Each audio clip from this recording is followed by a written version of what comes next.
अच्छा, ये बेटा ट्रांसपोर्टेशन प्रॉब्लम का ये तीसरा मेथड है जिसको हम नाम देते हैं वॉगल्स अप्रॉक्सीमेशन मेथड। मैंने सेम प्रॉब्लम को ही सेलेक्ट किया है और उसी प्रॉब्लम को मैं सॉल्व कर रहा हूँ यूजिंग वॉगल्स अप्रॉक्सीमेशन मेथड, या इसको पेनल्टी मेथड भी बोलते हैं। ठीक है जी। इसका भी पहला स्टेप यही होगा कि आपने देखना है कि ये बैलेंस्ड है कि अनबैलेंस्ड है। अगर ये अनबैलेंस्ड प्रॉब्लम है तो फिर आपको अकॉर्डिंगली या तो डमी कॉलम ऐड करना पड़ेगा या डमी रो को ऐड करना पड़ेगा। लेकिन यहाँ चूंकि ये मेरे पास बैलेंस्ड प्रॉब्लम है जहाँ पे सप्लाई बराबर है डिमांड के, तो मुझे ना तो डमी रो को ऐड करने की ज़रूरत है ना डमी कॉलम को ऐड करने की ज़रूरत है। वॉगल्स अप्रॉक्सीमेशन मेथड में हम बेसिकली पेनल्टीज़ को कैलकुलेट करते हैं रो में भी और कॉलम में भी। तो पहले रो में पेनल्टी कैलकुलेट करते हैं। पेनल्टी कैसे कैलकुलेट करेंगे? आपने किसी एक पर्टिकुलर रो, अगर मैं इस रो के लिए पेनल्टी कैलकुलेट कर रहा हूँ तो मुझे इस रो में लीस्ट 2 नंबर्स उनका डिफरेंस मालूम करना है। देखिए, इस रो में सबसे मिनिमम नंबर कौन सा है? 1, और नेक्स्ट कौन सा है? 4। तो 1 और 4 के दरमियान डिफरेंस कितना है? 3 का है। तो वो 3 इस रो की पेनल्टी होगी। ठीक है। इसी तरह इस रो में आप देखिए, आपके पास 2 और 7 है, तो 2 और 7 के दरमियान डिफरेंस कितना है? 5 का है। तो 5 जो है वो इस रो की पेनल्टी होगी। इसी तरह इस रो में 2 है और 3 है, दोनों के दरमियान डिफरेंस कितना है? 1, तो वो 1 इसकी पेनल्टी होगी। इसी तरह आपने कॉलम्स में भी पेनल्टी को देखना है। तो देखिए, लीस्ट वैल्यू 2 है, नेक्स्ट लीस्ट जो है वो 5 है, तो 2 और 5 के दरमियान डिफरेंस जो है वो 3 का है। तो ये 3 इस कॉलम की पेनल्टी होगी। इसी तरह यहाँ 1 और 2 है, तो दोनों के दरमियान डिफरेंस 1 का है। यहाँ 3 और 4 है, दोनों का डिफरेंस जो है वो 1 है। यहाँ पे 4 और 6 है और दोनों का डिफरेंस 2 है। तो ये आपने पहले स्टेप में क्या मालूम किया? आपने पेनल्टीज मालूम की है। जब एक दफ़ा आपके पास ये पेनल्टीज आ जाएं तो आपने इन पेनल्टीज में से मैक्सिमम पेनल्टी को ढूंढना है कि मैक्सिमम पेनल्टी कौन सी है।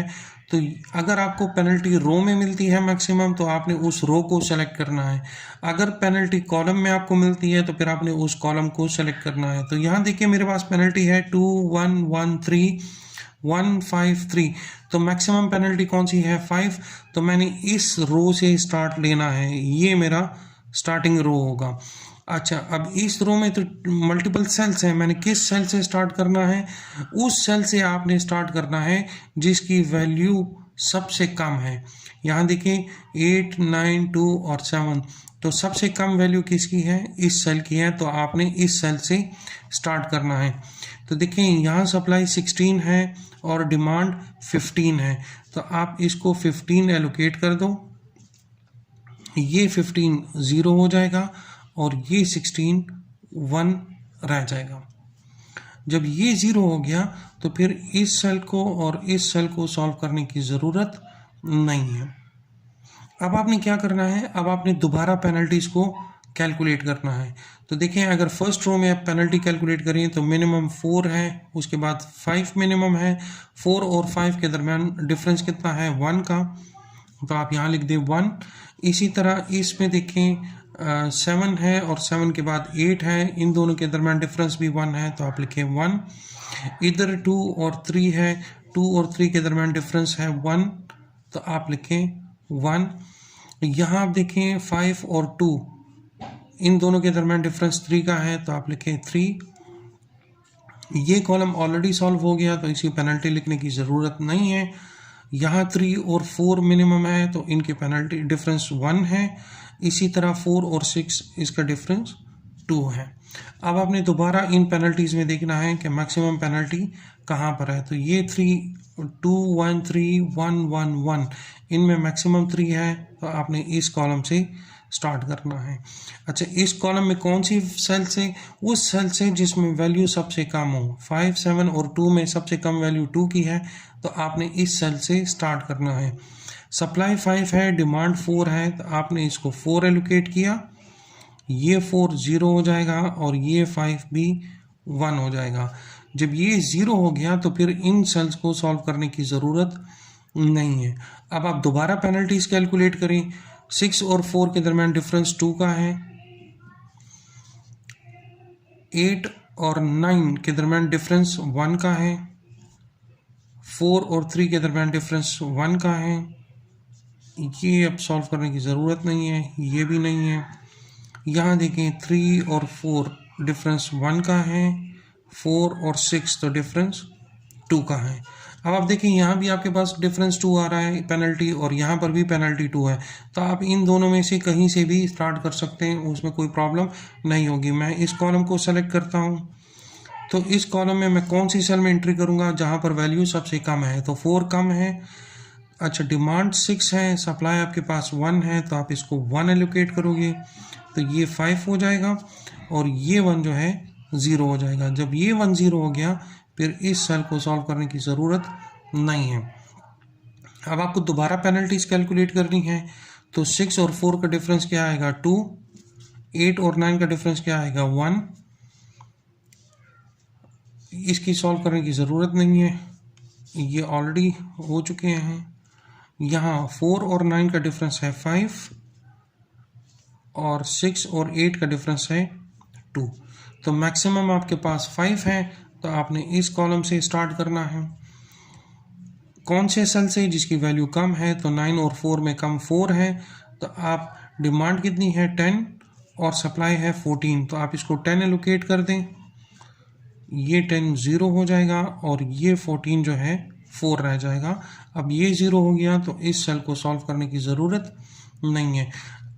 अगली बार पेनल्टी कैलकुलेट करने की ज़रूरत नहीं है। जो 2 सेल्स रह जाएं, उनमें से जो मैक्सिमम सेल है आपने उससे एलोकेशन स्टार्ट करनी है, तो आपने 8 से एलोकेशन स्टार्ट करनी है। डिमांड 5 है और सप्लाई आपके पास 1 है, तो आपने 1 एलोकेट किया, ये 5 जो है 4 हो जाएगा, और ये 1 0 हो जाएगा। आखिरी सेल एक ही रह गया है 6। सप्लाई आपके पास 4 है, इसकी डिमांड भी 4 है, तो आप इसको 4 एलोकेट कर सकते हैं। ये 4 भी 0 बन जाएगा, और ये 4 भी 0 बन जाएगा। तो आपके पास टोटल ट्रांसपोर्टेशन कॉस्ट जो बनेगी, आप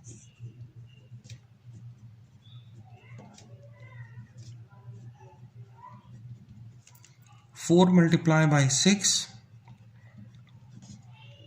plus 1 multiply by 10 multiply by 4 plus 1 multiply by 8 plus 15 multiply by 2 plus 1 multiply by 4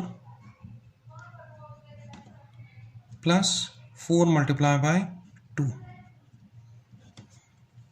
इसको आगे सॉल्व कर दें।